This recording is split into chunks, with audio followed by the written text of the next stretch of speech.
নাকি? ইব্রাহিম। ইব্রাহিম, এই নবীর নামে নাম তো আপনার। মাশাআল্লাহ। আমরা শুনলাম আপনার কাছ থেকে আপনার হলো চাঁপাইনবাবগঞ্জ। জি জি। এই চাঁপাইনবাবগঞ্জ, তারপর আপনার হলো আলহামদুলিল্লাহ এখন হলো আল্লাহ তাআলা আপনাকে সুস্থ রাখছেন। তো ব্যাপারটা আল্লাহ সুস্থ দিয়েছে। জি আলহামদুলিল্লাহ। তো আপনার জীবনের আমরা কথা শুনতে চাচ্ছিলাম ভাবতাম আপনার কাছ থেকে। আপনার জীবনের শুরুকাল থেকে ইব্রাহিম চাচার বাড়ি কোথায় এবং ইত্যাদি, ভাবছেন কি করতেন এবং ছোটকাল থেকে আপনি কি কি করতেন? আমাদের মনে করেন ছোটতে আমি আগে ডিম বিক্রি কিনতাম। আমার ছোট শেষ ওইটা। আপনার কয় ভাই বোন? আর কি আমরা 3 ভাই। 3 ভাই, বোন নাই? বোন একটা বোন। আপনি বড় না ছোট? আমার বড় দুটো আছে।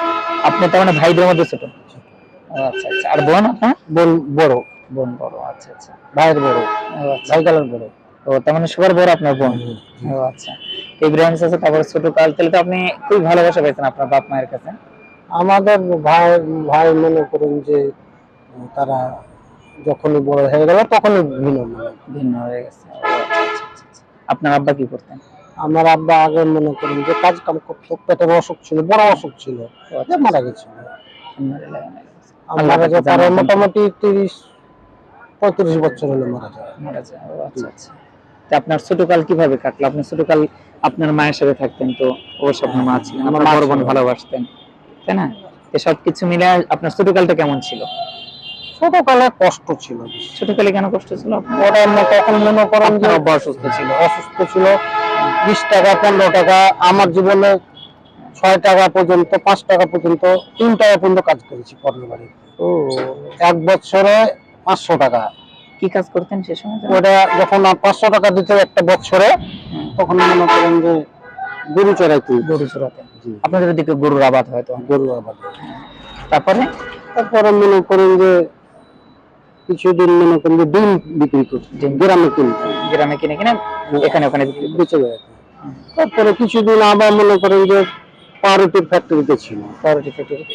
ওখানে প্রায় 1 বছর ছিল। 900 টাকা দিত। 900 টাকা বছরে? না, মাসে। মাসে 900 টাকা। আচ্ছা আচ্ছা। তারপরে ওখান থেকে তারপরে হলো এইভাবে আপনার বন্ধু বান্ধব ছিল না ছোটকালে? বন্ধু মনে করেন ছিল, আছে। আচ্ছা আচ্ছা। তারপরে এখন ওদের সাথে সম্পর্ক আছে আপনার? আছে, দেখা সাক্ষাৎ। কেউ মারা গেছে, তারপরে ওখান থেকে হলো আপনি এরপরে হলো মনে করেন তারপরে বিয়ের সাথে আপনি কত বছর বয়সে করেন? বিয়ে 35। আপনার 35 বছর বয়সে করেন? হ্যাঁ, 35 বছর। মানে বেশ বয়সে বিয়ে করেছেন আপনি, সংসারের দায়িত্ব পালন করছেন আপনি। আচ্ছা আচ্ছা। তারপরে হলো আপনার এখন কয়টা ছেলে মেয়ে? আমার ছেলে হলো মনে করেন যে 4টে ছেলে? মাশাআল্লাহ। 3টা মেয়ে। 3টা মেয়ে, মাশাআল্লাহ, অনেক বড় পরিবার তো আপনার। 7টা ছেলে মেয়ে, আলহামদুলিল্লাহ আলহামদুলিল্লাহ। 3 মেয়ে, 3টা মারা গেছে। আল্লাহ তাআলা তাদেরকে জান্নাত দান করুন। 3টা মেয়ে মারা গেছে। আল্লাহ 2টার বিয়ে দিয়েছিল। কিভাবে মারা গেল? একজনের বাড়িতে কি মারা গেছে। তার মানে একজনের কাছে বড়টা বিয়ে দিল, 5-7 বছর 4 বছর 5 বছর থাকলো।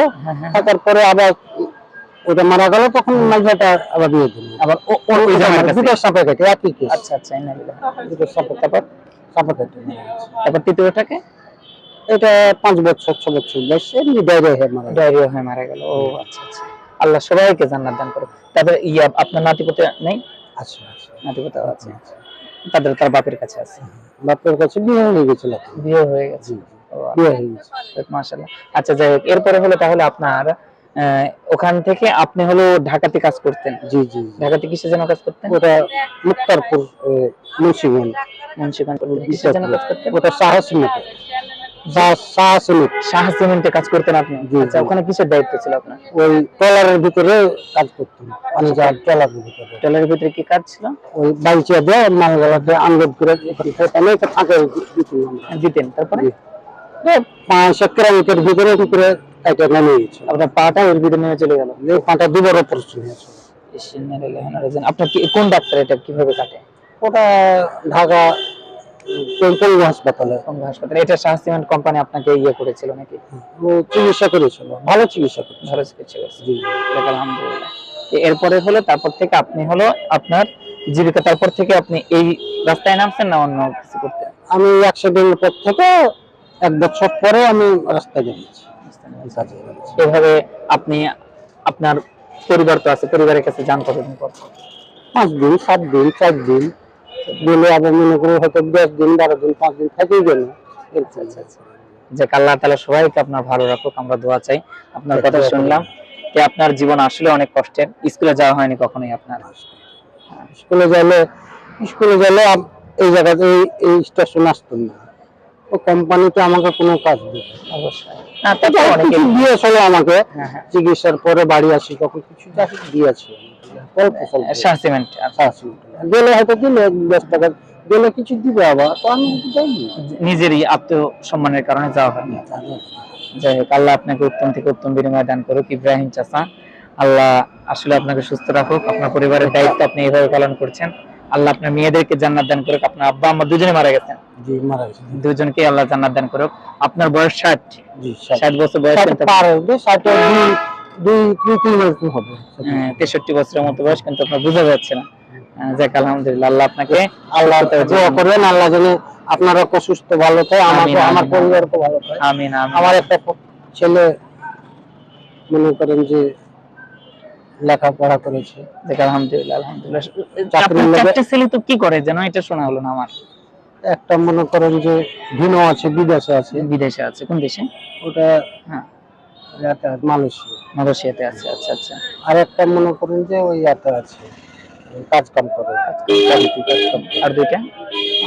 ছোট একটা লেখাপড়া করে, কাজ কাম একটু পারলে করলে। আপনি তার মানে এইভাবে ইয়ে করে উপার্জন করে আপনি আপনার সন্তানের পিছনে ব্যয় করেন, লেখাপড়া করান। আর মাশাআল্লাহ, আপনি তো একজন যোগ্য পিতা। আলহামদুলিল্লাহ আলহামদুলিল্লাহ। আল্লাহ আপনার সন্তানকে যোগ্য করে গড়ে তুলুক এবং আপনার এই কষ্ট যেন অতি দ্রুত লাঘব হয়ে যায়, এই দোয়া করি। আল্লাহ তাআলা সমস্ত কিছু আসান করে দিক। আমাদের জন্য আপনি দোয়া করবেন ইনশাআল্লাহ। আল্লাহ যেন আপনারা সুস্থ ভালো থাকে, বাংলাদেশের মানুষকে যেন আল্লাহ ভালো থাকে। আমিন আমিন। আপনি একটা সময় খাই বলছেন আমি। আচ্ছা, দোয়া করবেন আপনি আমার জন্য। ইব্রাহিম চাচা দোয়া করে। আচ্ছা, আপনার পাটা একটু ইয়ে করি।